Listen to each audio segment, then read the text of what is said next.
जनाब अल्लामा नासिर साहब को बिस्मिल्लाहिर्रहमानिर्रहीम। सबसे पहले मैं चेयरमैन मजलिस वहदतुल मुस्लिमीन जनाब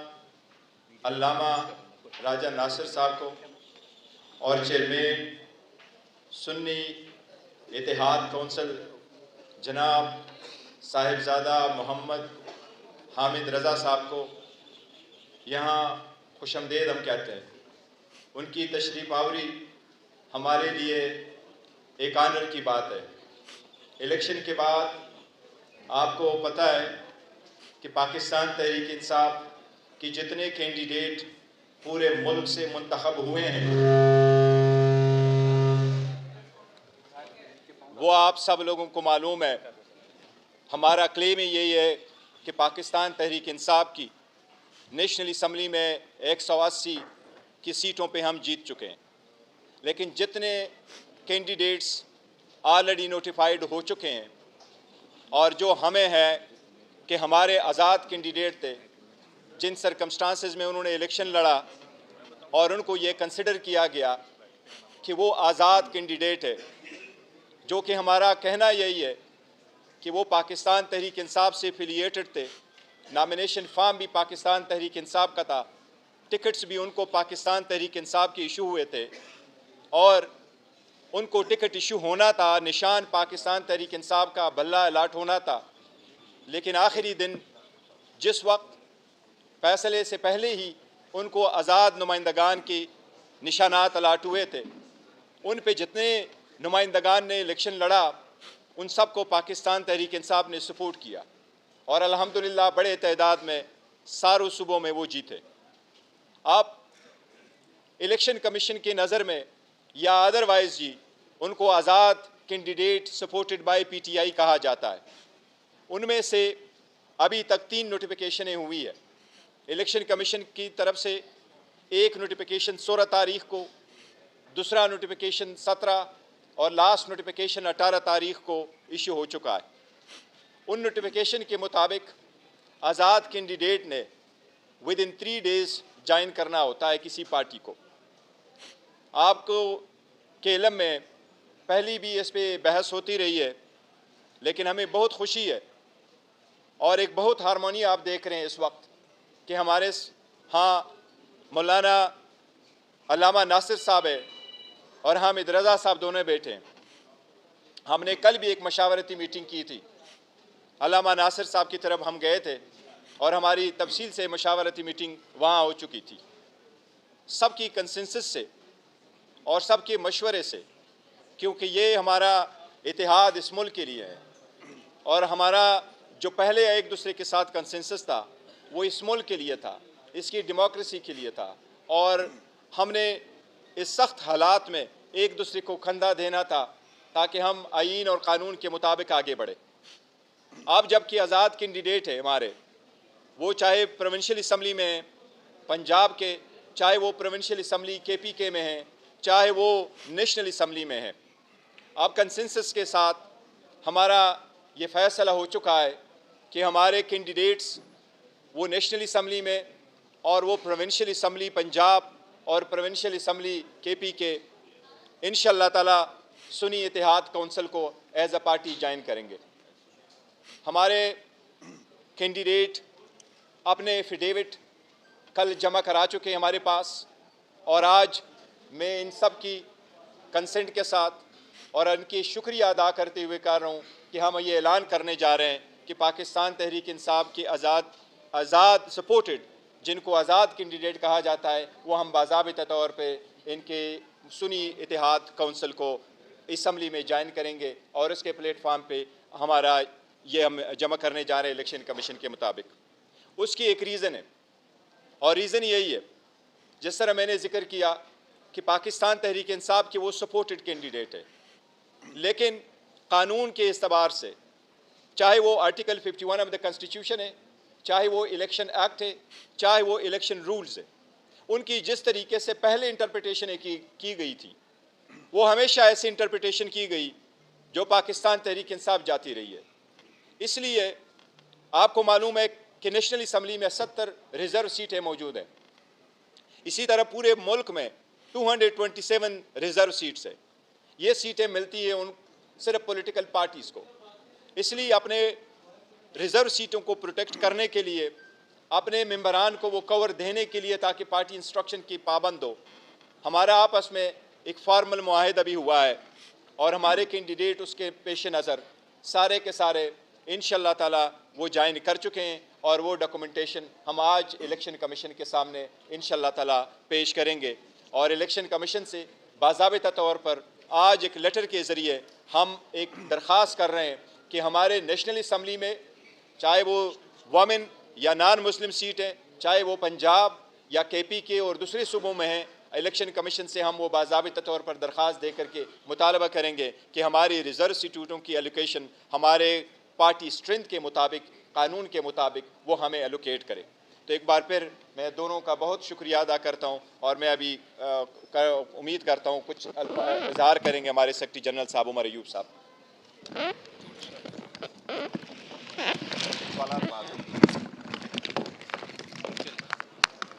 बिस्मिल्लाहिर्रहमानिर्रहीम। नहायत ही वाजिब अदब ख़वातीन व हज़रात, यहाँ पे हमारे नहायत ही वाजिब अदब आलिम दीन अल्लामा राजा नासिर अब्बास साहिब, मेरे भाई जनाब साहिबजादा हामिद रज़ा साहिब, यहाँ पे बैठे हुए हमारे साथी चेयरमैन साहब, रऊफ़ साहब, सारे साथियों को अस्सलाम वालेकुम। तफसीलन चेयरमैन पाकिस्तान तहरीक इंसाफ जनाब बैरिस्टर अली गौर खान साहब ने तफसीलन आपसे बात कर ली है। मैं मुख्तसर 2-3 एस्पेक्ट्स पे बात करूँगा और मुझसे बाद फिर अलामा साहब बात करेंगे और हामिद रज़ा साहब आपसे मुखातब होंगे। ख़वातीन व हज़रात, हम लोग पाकिस्तान में किसी किस्म की फ़िरकावारियत या इस तरह की चीज़ नहीं चाहते। हम लोग चाहते हैं यूनिटी, के पूरी कौम मुत्तहिद हो, बेहतर तरीके से चले। उसके साथ साथ आज जिस तरह के बैरिस्टर गौर अली खान साहब ने यहाँ पे ऐलान भी किया कि पाकिस्तान तहरीक इंसाफ के हमायत याफ्ता उम्मीदवारान जो कि कामयाब हुए हैं कौमी असम्बली में और 4 सूबाई असम्बलीज़ में, वो इंशाअल्लाह ताला सुन्नी इत्तेहाद काउंसिल में शमूलियत करेंगे। और उसकी बुनियादी वजह यह है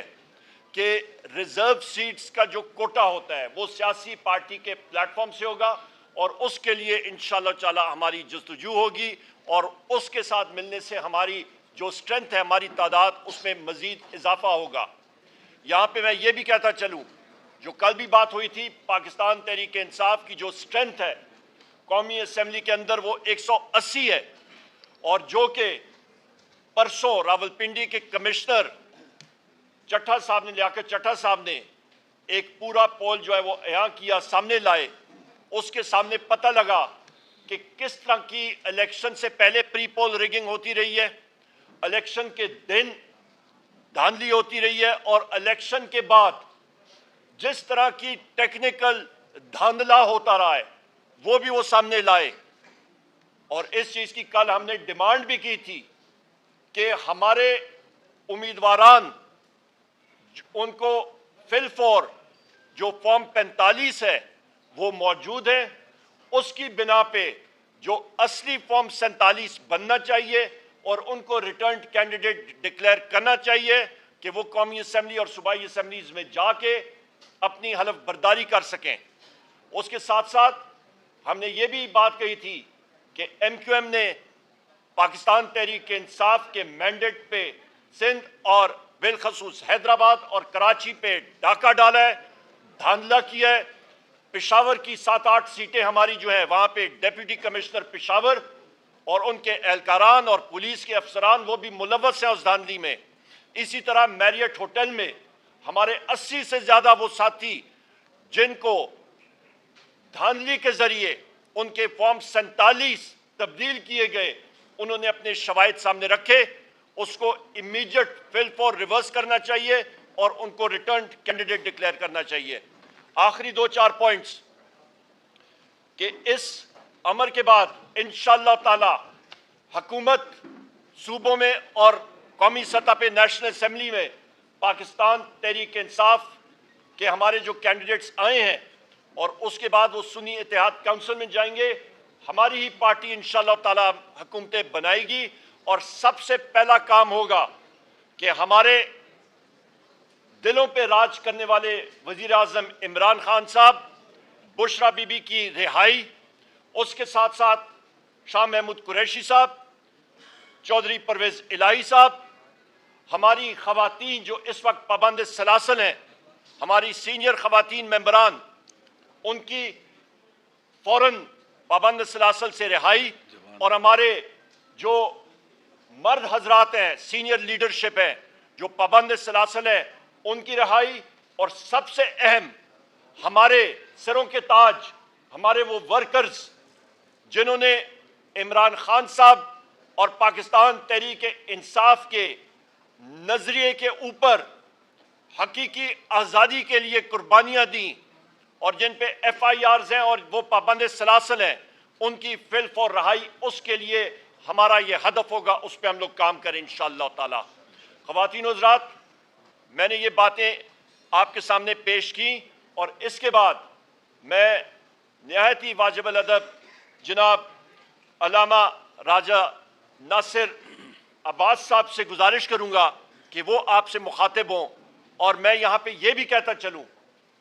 कि हमारी MWM मजलिस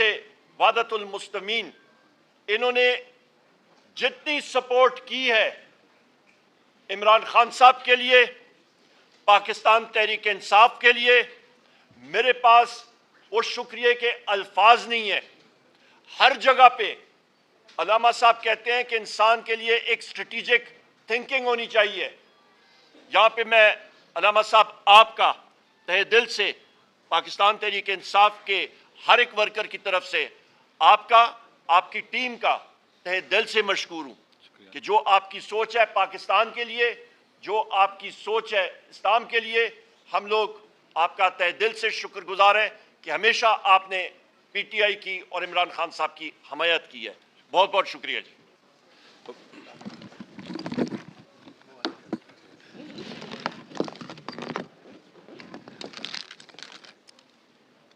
बिस्मिल्लाहिर्रहमानिर्रहीम। खुदावंद मुताल का इरशाद है कि इन्नमा युवफ़ा अस्साबिरूना अजरहुम बिगैर हिसाब। खुदावंद मुताल डट जाने वालों को, सब्र करने वालों को जो अजर देगा वो बगैर हिसाब के होगा। पाकिस्तान की तारीख़ में PTI के वर्कर्स ने, लीडरशिप ने सब्र करने की, मुकावमत करने की, डट जाने की एक तारीख़ रकम की है और ये सिलसिला अभी तक जारी है। आप सब जानते हैं कि किस तरह से हुकूमत को गिराया गया आलमी एजेंडे के तहत, और उनके दाखिल में जो घुस बैठिए थे उन्होंने सहूलतकारी की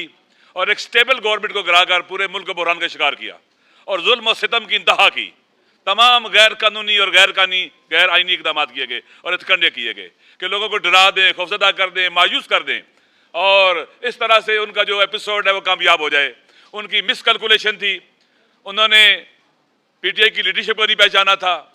आवाम को नहीं पहचाना था, जिसके नतीजे में उनका हर कदम उन्हें दलदल में लेके जाता गया। वो साथ साथ पाकिस्तान को भी डुबोने की पूरी कोशिश करते रहे। इंतजार था इलेक्शन का, गैर आईनी तौर पर इलेक्शन को डिले किया गया, गैर कानूनी तौर पर इलेक्शन को डिले किया गया और जब मुनक्कद करने का वक्त है तो आप देखें कितने बेढंगे अंदाज से, कितने गैर कानूनी, गैर आईनी तरीके से इलेक्शन को उन्होंने मुनक्कद किया। आप जानते हैं कि लीडरशिप को प्रेशर डाला, जाली पर्चे काटे गए, औरतों को बंद किया गया, जवानों को बंद किया, 10-12 हज़ार जवान प्रेशर डाले गए, लोगों को डराया गया, धमकाया गया, कैंडिडेट्स को उठाया गया ताकि लोग डर जाएं, खौफजदा हो जाएं। लीडरशिप को जेल में डाल दिया गया, केसेस जाली बनाए गए और उसके बाद ताकि मायूस हो जाएं जेलों में डाला गया, सजाएं देना शुरू कर दी और इसी तरह से निशान छीन लिया। आज़ाद उम्मीदवारों को भी डराया गया, धमकाया गया ताकि कई निशान होंगे, लोग धोखा